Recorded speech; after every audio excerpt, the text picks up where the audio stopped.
The information, statements, comments, views, and opinions expressed or provided in this podcast, including by speakers, are not necessarily those of myself and may not be current.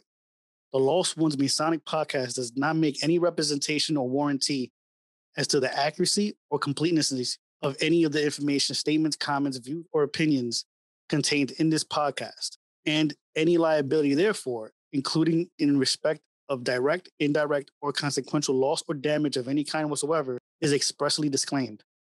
The Lost Ones Masonic Podcast does not undertake any obligation whatsoever to provide any form of update, amendment, change, or correction to any of the information, statements, comments, views, or opinions set forth in this podcast.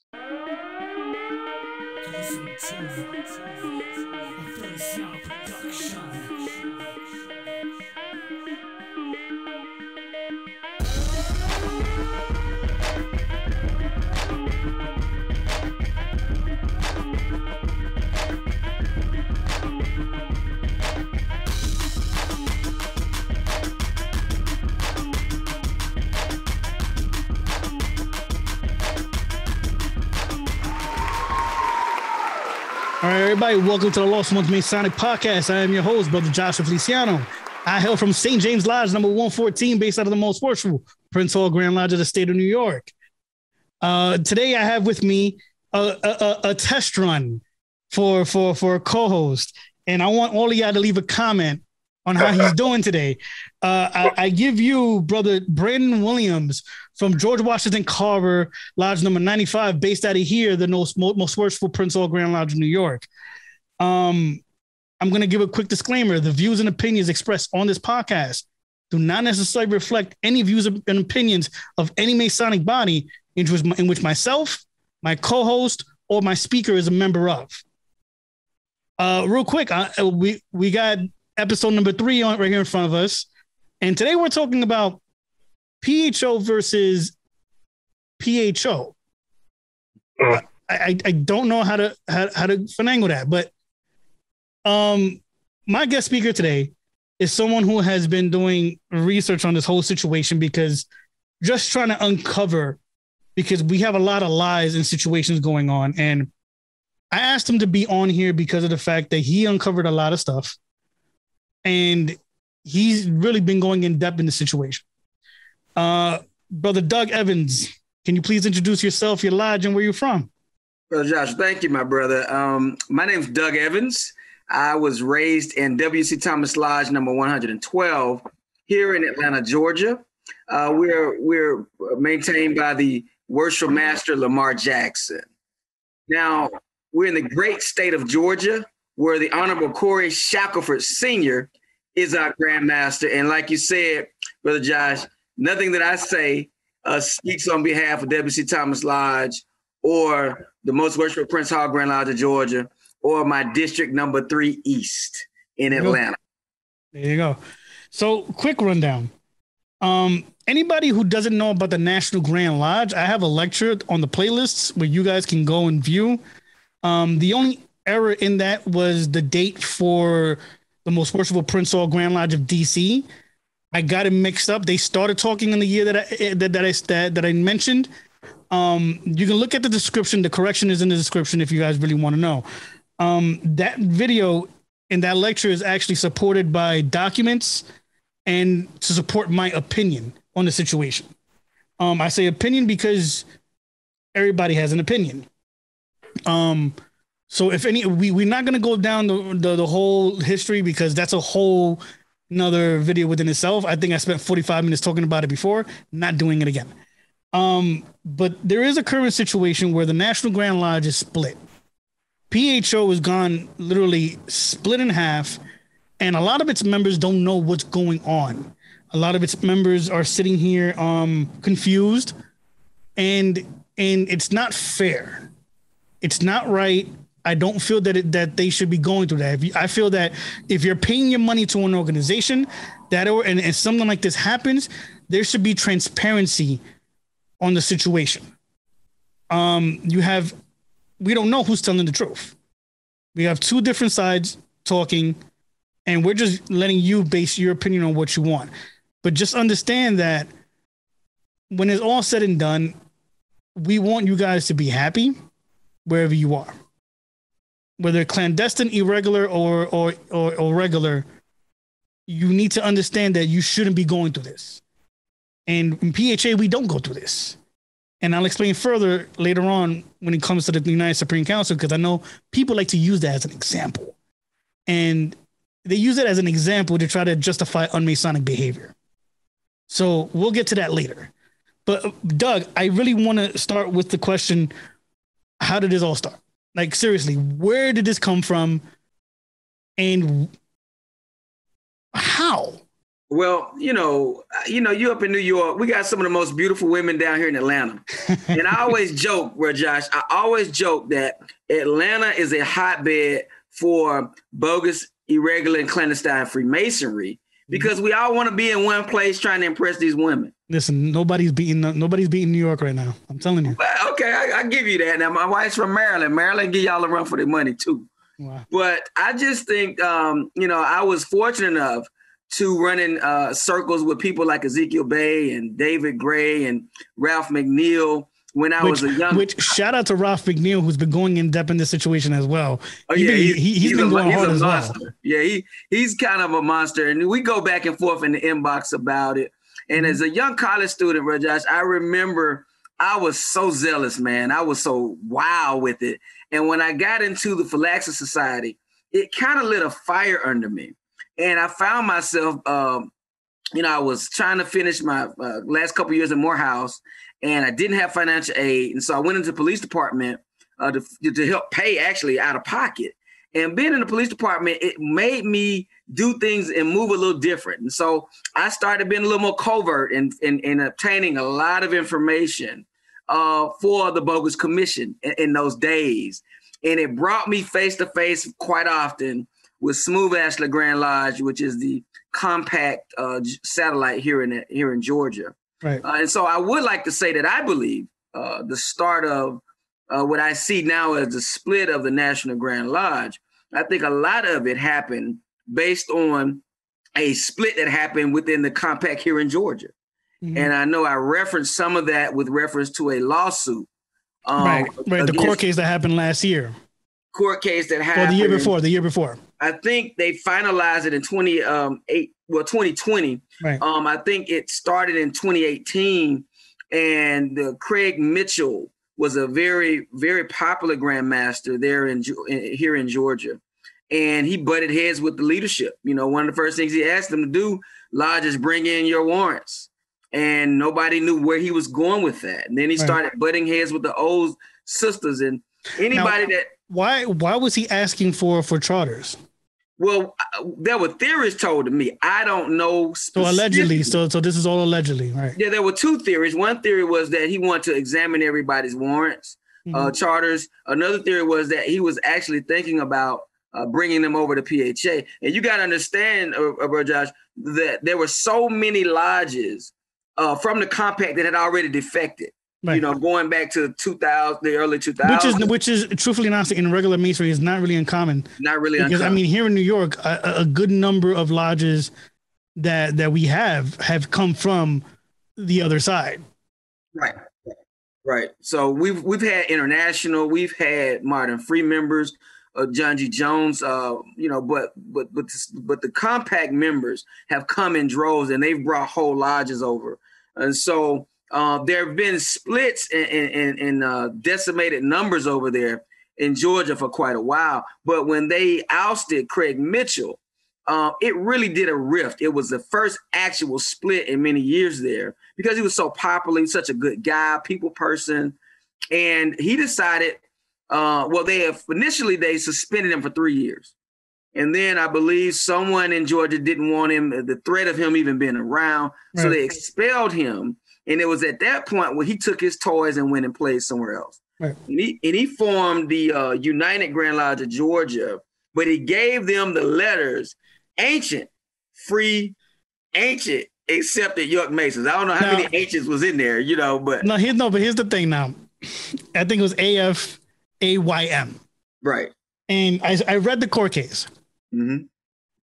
For those that don't know, the reason why the court case happened was because of the fact that the National Grand Lodge sued them for using the word York in their tagline. Yeah, you got it right. York, Out of all things, for using the word York in the tagline.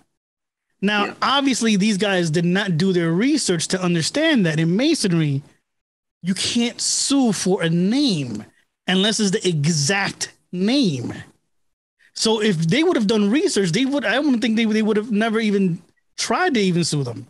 The key was what you said, if they had done research. I know that the new National Grand Master, much to my surprise, I'm reading alleged. And there's several of those, but one of the recognized new National Grand Masters allegedly testified in the case. Right. And I was shocked when I saw that, because when he took office, one of the things that he first did was put out a letter saying that the financial issues that they were having was because of this court case. And I'm reading the judgment, and it's almost as if the judge was saying, why did you waste your time on this?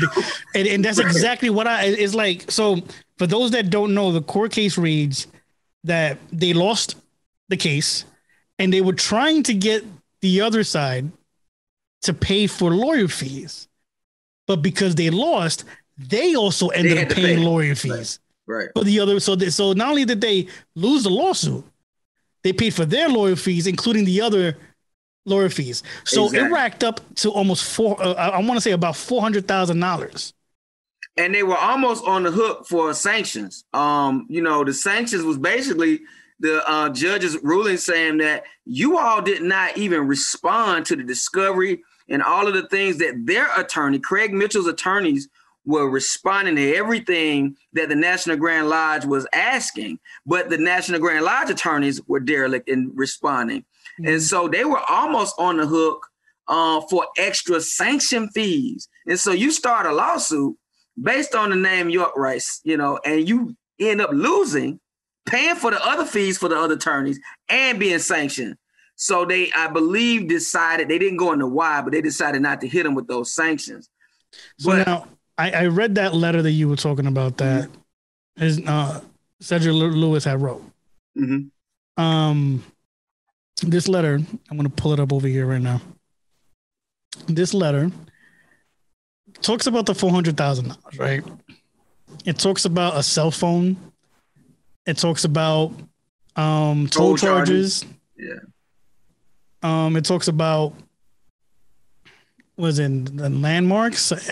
Come on. Something to do with Texas. They split Texas when they went and tried to remove a sick Grand Master, and that split Texas. So Texas had a split as well, ain't that something? Texas had a split as well. That's crazy. So when looking at this document, it's funny because there's one line that says here, Lee Singleton being the National Grand Master that was in charge of the lawsuit. Lee was suspended from his subordinate lodge in New York, which I didn't know he was from New York. Yes. Which was sustained by the Grand Master for failing to pay his dues, while demanding the Grand Lodge pay the National Grand Lodge. That to me is odd. And I say that's odd because of the fact that usually the lodge will come together and say, no, you're the National Grand Master in their case. In our case, it'll probably be Grand Master. And we're like, you don't have to pay. The lodge will pay for you. And doesn't happen all the time, but I think that's more acceptable. You know what I'm saying? Because at the end of the day, the man's the Grand Master, or in this case, National Grand Master. National Grand Master, right. So I don't understand how that happened. That to me was insane when I read that. Well, I gotta admire Cedric Lewis Gangster. I know this is all alleged, but I like him. I really like him. I thought that the letter, even though it was a little sensational, I thought it was going toward the area of being transparent. If I'm taking over a business and I see that you all have spent all the money, I got to make sure that we start off with a clean slate. And so I did admire that. Obviously, there's a big question. And I got to paint this picture because, we're baseball family. So I'm sitting in my son's room and I got my, one of my baby boy's home run. Well, this is my oldest boy's home run ball. And And I thought about I was coaching Little League in 2020, and we got a call, Brother Josh, that said, hey, the season's going to come to an abrupt end, and you cannot report to school tomorrow. And, of course, that was early March 2020. And then all haywire went loose. The NBA stopped. All of these, sports, the MH, the Major League Baseball stopped. The world stopped on its axis during COVID last year. And COVID affected everything. And also, obviously, it affected the National Grand Lodge business affairs. So they obviously would have had their triennial session in 2020. And so that put, allegedly, the Grand Master, Lee Singleton, in a quandary. Are we going to continue to have this session? And just like most Prince Hall, as well as all of Masonry stopped at that point. The entire Masonic family, right? Was faced with this. And so I do understand that the National Grand Master Singleton was kind of put in a hard situation. Hey, we booked a hotel date for this, but obviously we can't do it because of COVID. And so we're due for an election in 2020. We can't have that election. Do we want to do a Zoom election? I really probably don't want to, some grandmasters don't want to be moved out of office or pushed out of office. There were a lot of jurisdictions that did not have elections that the membership probably was not happy about last year. Mm-hmm. And so the National Grand Lodge is no different than many other organizations that did have to face that. Right. So when we look at the situation, let's give a timeline of what's going on. Mm-hmm. Right. We know that in January 2021, Cedric Lewis comes out with that letter. And it's signed Cedric Lewis, National Grand Master. Yeah, and I got to go even before the Cedric Lewis manifesto. Oh, go ahead, please. I've got to go back. We know the lawsuit started in 2015. Right. The ancient York Masons of Georgia under Craig Mitchell, which financially helped collapse the National Grand Lodge. You can't really just blame Lee Singleton because he had just taken over around that time. But not even just that. It's just, I think that, to me, it's just very irresponsible to use that money of your organization in that kind of way. Oh, I agree totally. I think he was probably a year in, and I think he came in thinking he was Shaft or somebody, and it got good to him. And, he went on with it, thinking that's going to be known around the nation, and end up, emptying their coffers. So that was 2015. May of 2020, if we paint the timeline, there were attempts to remove Lee Singleton from office as National Grand Master, allegedly. Now, remember, we were 2 months into COVID, shutting down the nation at that time, because if I'm the new coming cabinet, I'm wondering how we're going to get this guy out of here if there's going to be no grand session. Right. And so then in July of 2020, the National Grand Lodge trustees allegedly urged to remove the National Grand Master without having that constitutional authority. Wait a minute. Trustees. Those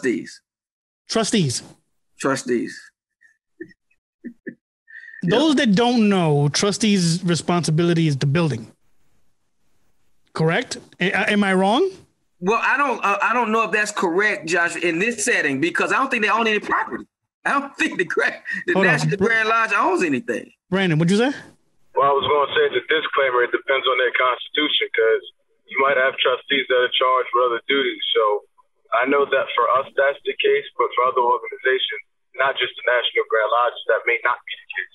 Okay, fair enough. That's a great point, Brother Brandon. I do believe in most instances you're right that it would be buildings, properties, and that type of thing. But I don't think the National Grand Lodge really owns anything. So I think they do have some say-so with reference to the banking, the money, not like they're going into the treasurer's duties, but that they have some say-so into a rogue checks and balances of a rogue grandmaster spending or purchasing or that type of thing. Yeah, but that's all. At that point, that becomes trustee. I mean, it becomes treasurer.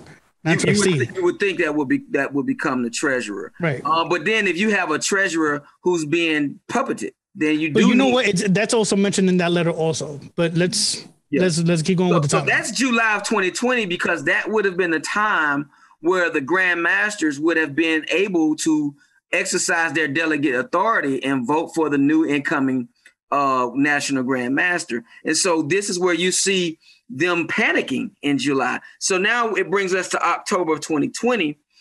Cedric Lewis attempts to become appointed by those same trustees. Again, there's nothing in the National Grand Lodge Constitution that allowed for that. You know, it becomes illegal to try to do that.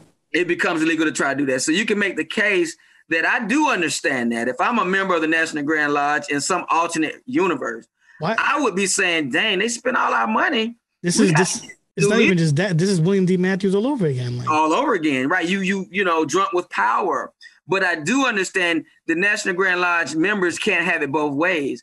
No. Historians constantly want to say that Grand Lodges like Georgia was a rebellious state right Grand Lodge, and that they didn't adhere to the Constitution and the sentiments. Right. But then in 2021, they are doing whatever they would like to do in opposition to those same constitutions. So November 21st of 2020, that's really where the meat got greasy. The Zoom election took place. It was alleged that at least 14 compact Grand Masters called for a vote. And now you have people on the opposite end of that calling this Zoom meeting an insurrection or a coup. Again, which I can understand because of the fact that this is an illegal meeting.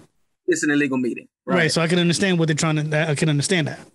And so you're met with a quandary because you're asked in some jurisdictions, there is a 10-year term. And if the National Grand Lodge will allow for 2 3-year terms, let's say that the last few National Grand Masters have had about a 6-year cycle, right. Then one would assume that Lee Singleton would have been coming out in July of 2020. So as the Grand Masters may ask, and I understand why, how are we going to get this man out of here during COVID? Right. You know, we don't have a remedy in the Constitution. The trustees can't do it. And so we're going to have to hold an election because we can't wait to July of 2021. But my thing is this, why can't they wait? Well, I agree with that. I never understood, I'm listening to this. And I've not gotten anybody to explain that to me other than I'm listening to what you're saying. Clearly, if this is illegal, right? What's the issue with waiting? The damage is done. Damage is done. You know? They owe $400,000. That's it. Right. So I don't understand what it is that they're, yes, limit the power of the Grand Master within, or the National Grand Master in this case, limit his power by, but that's hard because that's hard to do. And this is the danger in having a National Grand Master in the first place. But right. And hold that thought. This is why Grand Lodges are supposed to be sovereign. This is a clear example why sovereignty is important. Go ahead, Brother Evans. Well, I think you're right, because we would be lying, Brother Josh, if we said we don't know Grand Lodges in the Prince Hall Solidarity that have had and may even currently have bad leadership. And so the difference is that the constitutions would allow for that Grand Master to be voted out that following year, as opposed to a 3-year of just spending all our money. 3-year cycle, right. 3-year cycle. And at this point, his 3-year cycle was up. And see, that's where I understand the issue. His 3-year cycle was up. The remedy was in the meeting in July, which he postponed. And I have the letter dated March 22nd of 2020, where the National Grand Master Singleton goes into the pandemic issues and the COVID issues, and he postpones the session that they already had scheduled in Jacksonville, Florida. And so he postponed that session. So wait, this is after he was voted out, or this is? Well, remember, he wasn't voted out until November 2020. Right, okay. He's alleging in the letter, and you got to assume that these letters are dated correctly and not something funny going on with the letterhead. But this letter dated March 22nd, 2020. But you're talking about the National Grand Lodge, though. So anything's on the table. I mean, anything's on the table. But and of course, people have called me, people that I respect in the National Grand Lodge. Obviously, there are two. One is the rebellious one, and one is the rebellious one. they're calling me and they're inboxing me saying, hey, if you believe anything from the other side, it's all lies. And this is where, the issue really comes, because you don't know who to believe. And truthfully and honestly, I don't believe either one of them. I think there's a lie in both. Neither one of them want to sit there and confront what's really going on here. I think that they shouldn't be sitting here, and the ones who are suffering for this is the members. Because not only if you stay with one side, you have to pay, because that letter we were talking about, that was the only letter that was written by Cedric Lewis, clearly states in that letter that the Grand Lodges are going to have to fork up money to pay for the $400,000, which we know good chances are that the Grand Lodges are then going to have to force the members to pay somehow, some way. Yeah. That's going to trickle down. And then on the other side, you have those that sat there and felt, well, no, you broke the Constitution. We're going this way. So it begs the question, because the people that I respect are obviously with the rebellious Cedric Lewis faction. I don't really know as many under the Lee Singleton. Now it's Grandmaster. I think it's Tyrone. I get his last name. Faction, the new Grandmaster elect. Right. Because most of the Grand Lodges, as you know, where Josh went with the rebellious faction, and so you might see the Grand Lodge of Ohio, and you're calling the Lewis faction the rebellious faction, yeah, because they rebelled against this basically being held hostage, by Lee Singleton for an extra year, and their thing was probably, not to speak for them, but their thing was probably one of financial ruin. If we give this man another year, there won't be any money. If everything they said was true about him.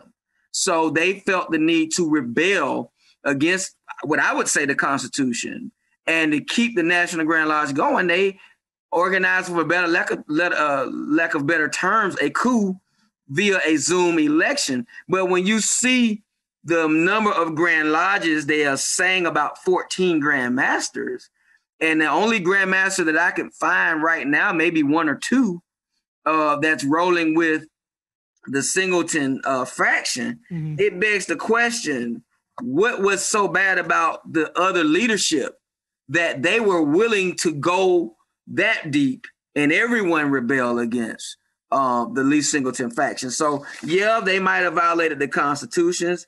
Tyrone Montgomery would be the Grand Master elect out of Ohio, which is, I think, called Eureka Grand Lodge. Eureka Grand Lodge, right? I saw his letter also. And which was literally... his letter was deep now, but it looks like he's the Grand Master of Ohio and the National Grand Master at the same time. So you figure. Yeah, but which at that case, they don't have enough members to actually... They don't have enough members. Remember now, they just started a new Grand Lodge in North Carolina, with look like about 5 or 6 people. If you think about it, Georgia, when we combined in 1888, the Independent Grand Lodge combined with the National Grand Lodge faction, and we formed a union in 1888, there were no compact Masons in Georgia until 1893, when they created themselves out of thin air, of course, using suspended or expelled Masons and church members. And most of their membership grew in Georgia using illiterate rural people in the South, in the deep South part of Georgia. That's why in the major cities, you didn't really even see the compact. So they were no stranger to creating organizations out of thin air. Right. So, to start the North Carolina's Grand Lodge called Orion, now there's 2 Grand Lodges in North Carolina that are claiming to be National Compact. And I'm sure more to come. I'm quite sure there's more to come. As you've seen the Eastern Star letter from the Grand Worthy Matron, right, who I'm being told was removed because they're subordinate to the Grand Lodge, right, based on their constitution. So now I'm gonna make this point now. One of the biggest excuses that they say that when you talk to certain people is that, well, this is a family issue. They're having family problems. This is not a family issue. Let's start with that. Now, first and foremost, this is a situation that it's getting bigger and bigger, and it's not rectifying itself. So don't sit there and say it's a family problem when it's not. Second thing is they sit there and they say, well, PHA had the same problem. You know, the United Supreme Council split. It's not the same problem. And I'm going to tell you why. The National Grand Lodge is the governing body of the Blue Lodge. Okay. United Supreme Council only affects a certain amount of individuals, a small amount. Right. Those individuals that literally created the other United Supreme Council are still a part of their Grand Lodge. Lodges, right. The PHA umbrella never split. Well, you know, Josh, I know I'm going to get the question, why does Brother Evans care? I'm going to get it from the Compact Masons. But why do you care about what's going on? And I really didn't, you know, to be honest with you. I was asking the question from the historical standpoint. And I got the response from my good friend in Georgia. You know, says, hey, this is a family secret. And that's why you don't know what's going on. And so then I said, okay, well, I know how to investigate. That's the only reason, Brother Josh. I'm saying this. To sit there and say this is a family secret shows a lot of dishonesty. Family secrets normally come out of being embarrassed. So you don't want and I can understand that. And yes, you don't want people to know. And people might be asking, why are you touching on this? Right. Like you stay bashing us, and I don't bash individuals. Right. I don't go after I go after the organizations. Let's keep it real. Like at the end of the day, when it comes to the organization, it's just sad that this is happening, because I've had individuals from the Compact that have hit me up that are confused about the situation, are mad at the situation, and are sitting there saying, like, we're not supposed to be going through this. Right. This is not normal. Like, this is not regular Masonry. This doesn't happen. You get an individual who gets expelled. That expelled person would create a Grand Lodge. It would never be a split in that capacity. Don't get me wrong. It happened with the National Grand Lodge in 1878, but that was done by vote. You know what I'm saying? I asked this question to a well-known Compact researcher. Can the National Grand Lodge, when we had the vote in 1878, is it in vogue to see lodges shutting down a National Grand Lodge today without doing it at a triennial session? And this person's response was, that is not possible. That you cannot do National Grand Lodge business today outside of a triennial session, and you cannot shut it down today without having those delegates at the national. Because of what happened in 1878. So then I asked the follow-up question. Can you vote out a National Grand Master outside of the triennial session? And I didn't really get in my opinion, you're not going to get a response to that. I didn't get a sufficient answer to that. So when we look at the January 2021 manifesto by Cedric Lewis, at that point, he was already allegedly crowned the National Grand Master. But in April of 29th of this year, Lee Singleton issues a letter threatening to expel Shriners that attended the Imperial Session under the rebellious National Grand Lodge. That was in April. And so then in July, we see now Kramer versus Kramer, a National Grand Lodge session in Roanoke, Virginia, and another one in Florida. But it's, the same day. I mean, both of them going on the same day. So they both can say that they were keeping the constitutional mandate to have it that week of July. Hold on. Hold on. How can you keep how can you sit there and say that you're keeping the Constitution? We're following the Constitution, but just months before you were breaking the Constitution. Right. And I have not gotten an answer as to the provisions there. My guess is they're going to say the Grand Masters came together and they decided to have an emergency meeting. But when to the National Grand Master's credit, the alleged past National Grand Master Singleton, now he's one to type letters. I mean, I've got a stack of Grand Lodge letterhead from him, and he basically shows the article, Article 3 of the National Grand Lodge Constitution that says that they could not do such a meeting. And so he's not been shy at all about revealing the proper protocol as to how they would have gotten him out of office. And to my understanding, it would not have been non-payment of dues. But right, because according to the Constitution, you need to be a Grand Lodge officer, you need to be in good standing with your Grand Lodge, no? So with your compact. But let's say that the lodge did have the authority to remove him for non-payment of dues. Then the power would be vested in the deputy grand master. Right, I'll go down. To hold the election July of 2021 because they had already agreed based on and the national deputy grand master would then take acting roles. Acting roles, which is what most Grand Lodges would do. Right. Which is why you have a deputy. Right. So I think I understand the Zoom. I understand those 14 Grand Masters. I do see it as a rebellion. I see it as a coup, and they have not provided any information to counter that. And I see it that they got desperate. And the opportunity is there because all they got to do is write a letter and make it public. My biggest thing is this, and this is the reason why I'm doing this, is because it's not fair to the members. Like, seriously, I've had them hit me up talking about, yo, like, this is crazy. And let me make something very clear. I talk to Masons from the other side on a regular basis in my inbox. I just don't make it public. I don't sit here and sit here and make those conversations public. Why? Because at the end of the day, I'm a regular person. I come after the organization. I stop going after individuals because at the end of the day, 9 times out of 10, it's not the individual's fault. Great point. You know what I'm saying? So at the end of the day, I sit here and I go, yeah, sure. We've seen it online so many different times with so many different brothers who sit there and we're part of an organization, fight tooth and nail, and then for some reason it just clicks. It just clicks, and they like, you know what? This isn't the way Masonry is supposed to be. And I think that we need to understand that there needs to be accountability from both sides. And there needs to be literally a wake-up call to the members. And they need to understand that this isn't the way it's supposed to be. Understand that in PHA, we follow Constitution, and that's what it is. Whether we like it or not. Well, you know what I'm saying?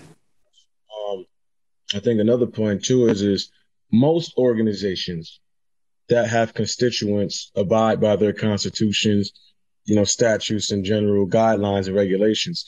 So it's kind of comical to me that you have an organization that has a constitution and just elects not to follow. Like, for all that, why even have it? And that happens throughout bogus Masonry all the time. Brother Brandon makes up a great point, because when we get a lot of people that want to be healed or come over, that's one of the first things that they say is they don't follow the Constitution. And, interestingly enough, with this Eastern Star situation, the Grand Worthy Matron sends a letter. She fires off a letter saying that the members of the Georgia Compact were trying to pull the sisters into this family feud, and that they refused. And they used this, Brother Brandon. They refused because their Constitution does not make them subordinate to the Grand Lodge. Now I'm being told that they are subordinate to the Grand Lodge. So I don't have their documents here to read it for myself. But one side is saying that they're sovereign, that the Eastern Star chapter can make their own decision and not go to the Florida National Grand Session.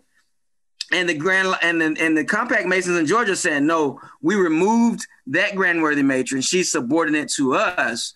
And I'm assuming she was removed for not being playing ball, so to speak. Yeah, I'm not touching the whole OES thing because I'm not OES, and no.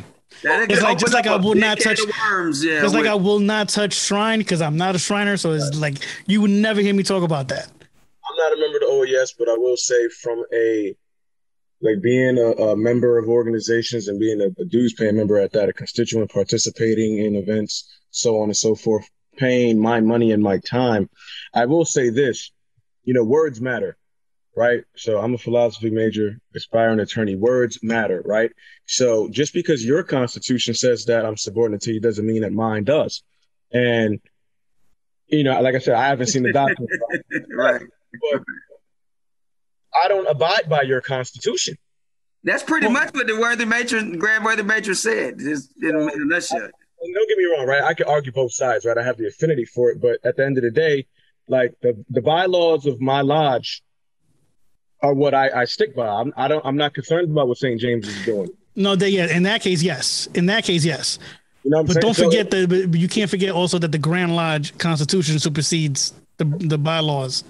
Well, and I think that's one of the greatest issues that most organizations have, is that that's not clearly defined. We like to leave things to customs and usages, and it's like, yo, if it means that much to you, put it on paper.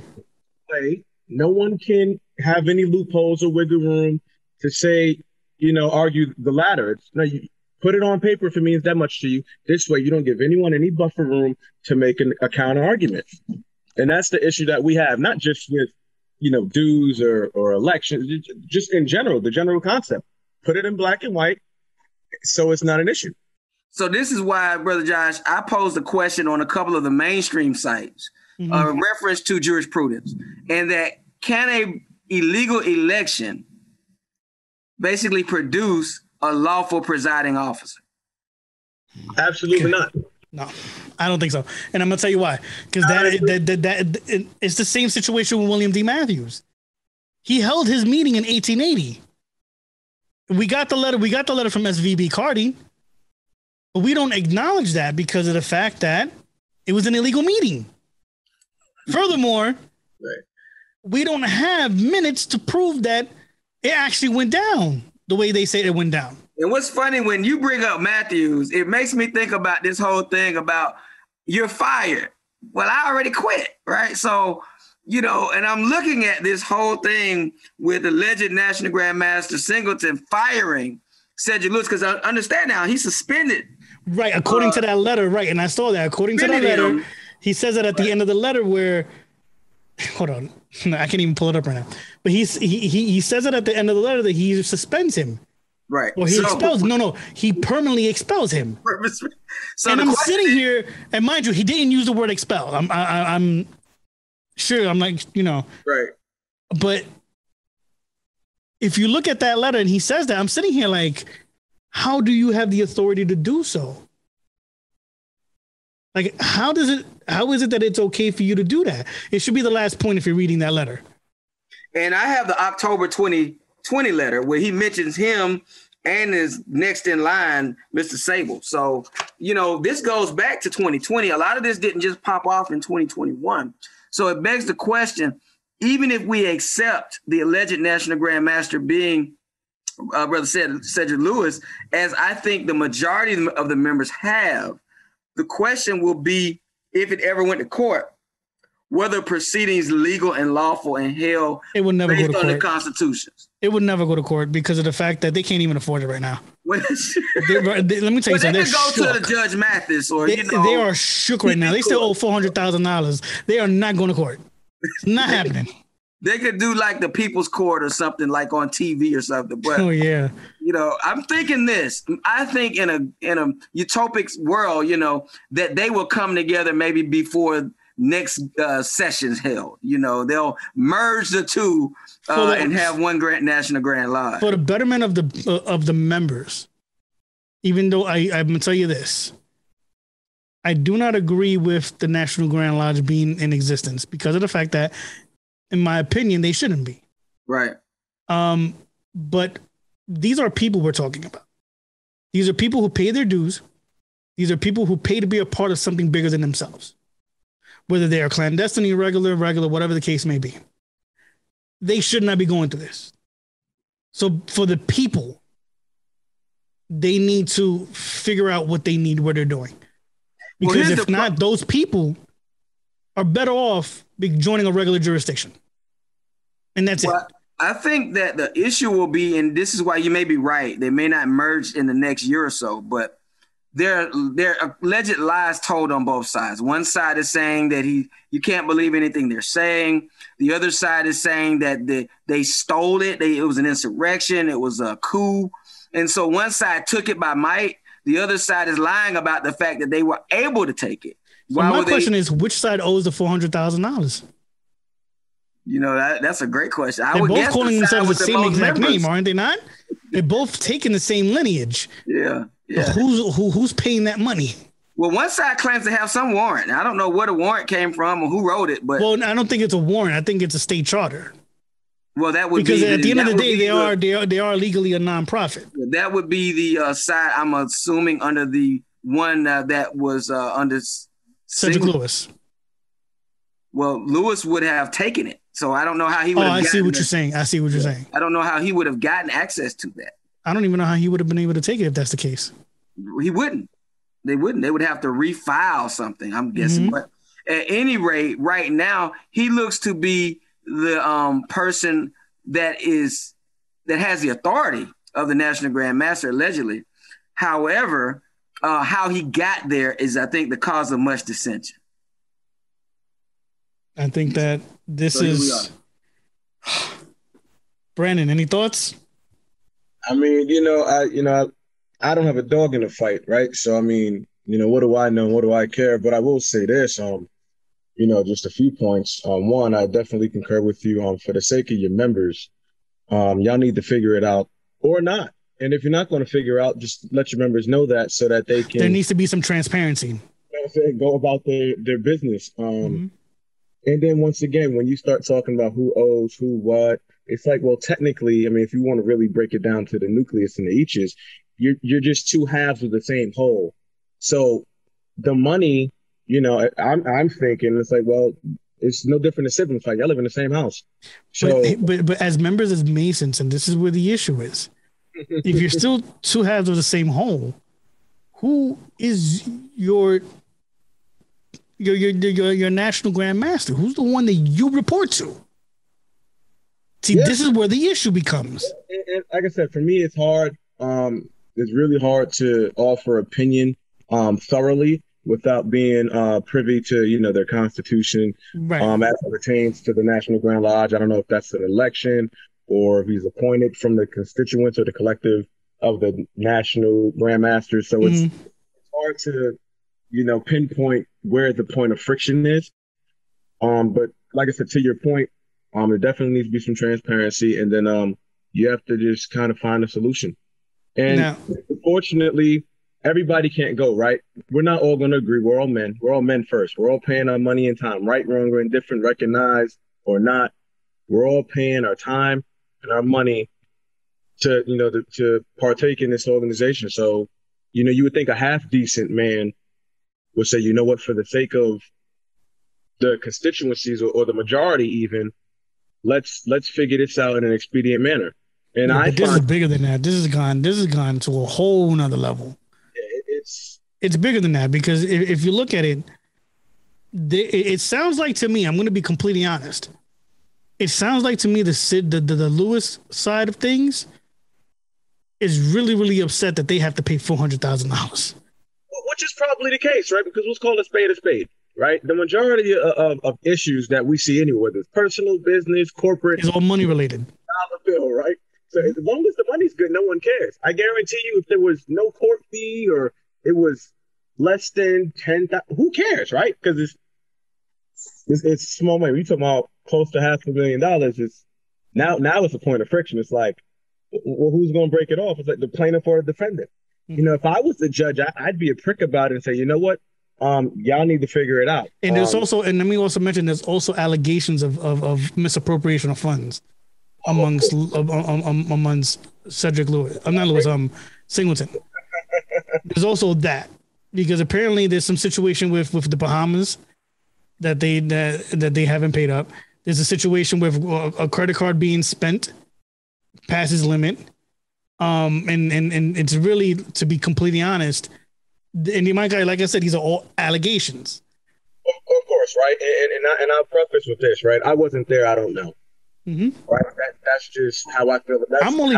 I'm doing this episode only because of the fact that, truthfully and honestly, the members should be aware of what's going on with their organization. And because of the fact that there's no transparency is the only reason why I'm doing this, because at the end of the day, they shouldn't be doing they shouldn't be going through this. Well, I will say that Cedric Lewis has a mandate. I mean, I've got the election results right here. The election results, there were about 58 people that voted for the Grand Master's position. Cedric Lewis ran against William Chaston III. Cedric Lewis got 54 votes. William Chaston got 4. So that's a mandate if I've ever seen one. So this made him, again, this was through the Zoom now. This is through the Zoom election. Then, of course, the deputy Grand Master was Larry Piper, got 25, and he ran against Herman Bass, who got 23. Horace Riddick got 10, and so there was no runoff. They gave it to Larry Piper, who won by 2 votes. So we can see that they documented the whole cabinet line that was elected. So they have minutes for it. They must have minutes for it because they put this in their triennial booklet.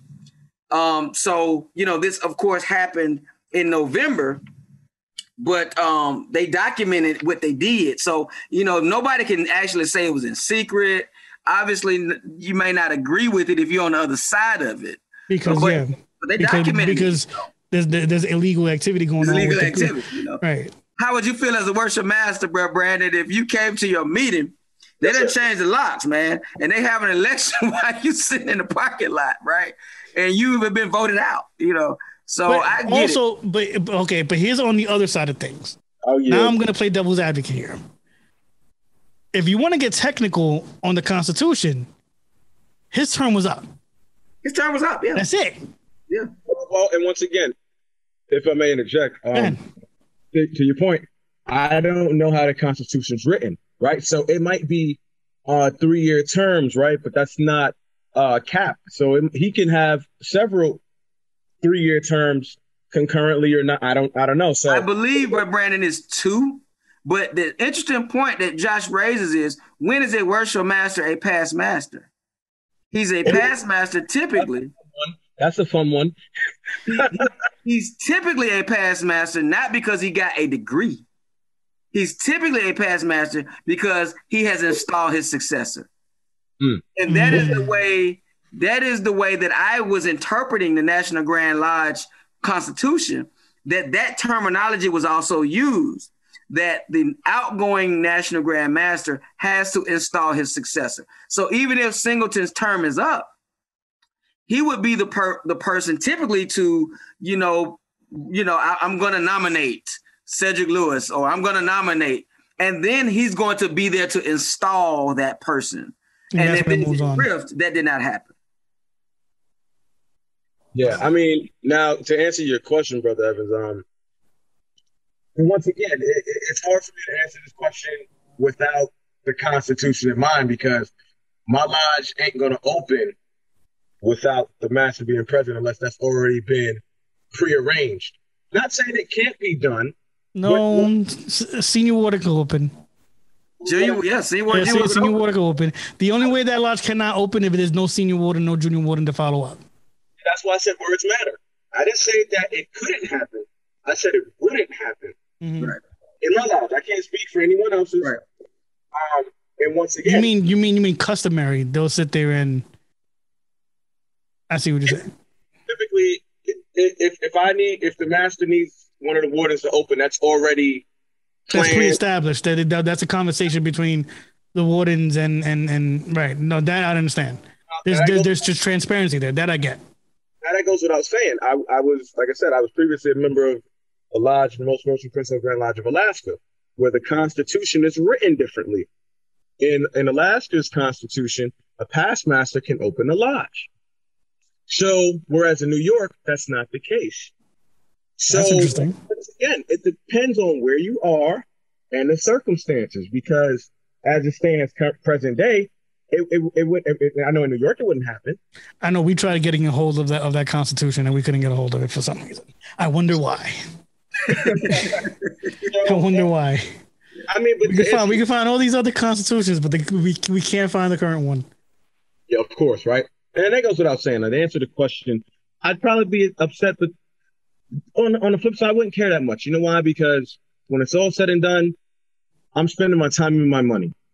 And me personally, this is just my worldview. It doesn't have anything to reflect on my lodge or any of the bodies I hold membership in. I don't care that much. Mm-hmm. Like, I don't want to be anywhere I'm not wanted. So if you don't want me here, I will voluntarily leave, and just that'll be the end of it. Yeah, go where you wanted. I agree. That's how Brandon feels. I can't speak for other people, but this situation. But the thing about this situation is that it clearly shows that the members of this organization is just that. members. Like, you're just money to the National Grand Lodge. You're nothing else. And that's a problem because I can't say that about our jurisdiction. I can't say that. Like, seriously, I know for a fact I can sit here and make a phone call to the Grandmaster and he'll hear me out. Yes, correct. You get what I'm saying? Like, it's not like that. Culture's completely different. No, it really is. It really, really is. So, Doug, any closing thoughts on this whole situation? Yeah, it just begs the question. You raised a point about playing devil's advocate, and if a term is up, and what do you do in a situation where on paper the National Grand Master allegedly may be out of power July 31st of 2020? Let's just go with that's in the Constitution after he gets to do a 2-3 year term, and he's at the end of that 2-3 year term. Unless the Grand Master does an edict. Well, I don't know if that is how the structure allows for in this situation, and when you have an organization that has removed sitting Grand Masters, yeah, I don't think they have a concept of how to remove a sitting National Grand Master. No, because at the end of the day, so for us, the Grand Master is the end all, right? That's where it stops. It doesn't go any higher than that. And for them, is the National Grand Master. So it's like, that's where the equivalency is for them, and that's where, and even if, they sit there and they remove Grand Masters, they remove Grand Masters according to whatever they feel is what they want to do. But looking at the situation, I'm pretty sure the National Grand Master can create an edict pretty much like the Grand Master can create an edict. I don't know about that one, Josh. That's a great point. I think that something that big would have to be done in a constitutional amendment. And it would have to be voted on at the triennial. That could only be done in the triennial. I mean, in my Grand Lodge, we've had John Wesley Dobbs and X.L. Neal both consecutively after H.R. Butler, all serving about 30-year stints. And so then in the 90s, we made a provision where Grand Masters could only serve a 5-year term. Well, not only that, Brother Evans, other part of that, to your point, is that it depends on how the Constitution is written, because it's my understanding that edicts expire when they leave. With the tenure. Right. And that's why I said, Brother Brandon, that's something that serious would have to be made an amendment to your Constitution and bylaws, particularly electing of officers. Yes, sir. Because like in New Jersey, Prince Hall Grand Lodge in New Jersey, their Grand Masters serve 2-year terms. Now, I don't know if that's, lifelong, but I know it's a 2-year term of office, at least the first go around. So whatever, the day you're out of office, or rather your term is over, your edicts in theory should expire on that day. So if, June 1st, your term is over and all you're really doing at the session is presiding with the intention to install your successor, those edicts die with your tenure. So I don't see how it's a very, very complicated situation But if there was an edict, Brother Josh, it's not in my stack. I got a whole book here. There you go. If it was out there, I would have seen it by now. So there you go. I don't believe there's an edict out there. There you go. Brother Brandon, any closing thoughts? I will say this, to the fellas out there and the ladies that are members and you're going through this rough patch, understand that you don't have to go through this. This is not a recruiting spill. This is just a man. This is how I feel. Pardon my French. You don't have to take this abuse from anybody. People will treat you the way you allow them to treat you. Great. So if time is not being valued, you're not being valued, or there's no sincerity, if there's animosity, walk away. And you don't have to join any other organizations, Masonically or elsewise. But you don't have to spend your time and money being abused. And that goes for anybody, anywhere. So I would just offer you that piece of advice for your own peace of mind and finances. Do what makes you happy. Bottom line up front, do what makes you happy. And I hope that these things resolve themselves and that you're better off because of it. Thank you. Damn, bro, you just took the whole thing out of my whole swag out, man. Like you literally just like real talk. At the end of the day, I want everybody to understand that this is your money that's being played with right now. This is your time that's being played with right now. See, Brandon's right. You don't have to join another body, even if you don't want to. But just understand that you don't have to go through this either. At the end of the day, you deserve transparency if a situation like this is happening. And this is only to the members. And this is the only reason why I'm doing this is because they're not giving you transparency. And that's it. That's where I'll leave it. It's not the same as the United Supreme Council, like I said before. So anybody who sits there and tells you that is trying to justify unmasonic behavior. So don't get fooled into that. What'd you say, Brandon? I'm surprised you didn't touch it. I know you wanted to. No, but I mean, I could have gone deeper, but at the end of the day, all I really need to say is National Grand Lodge is the top. That affects everybody. Correct. United Supreme Council does not only literally a small time portion of the PHA umbrella. So it's not the same because right. Those members of the United Supreme Council are still a part of their Grand Lodge. That's it. As I do. Guys, I want to thank you for being on. I'm going to leave it right here. I don't think there's really nothing to talk about. Until the next episode.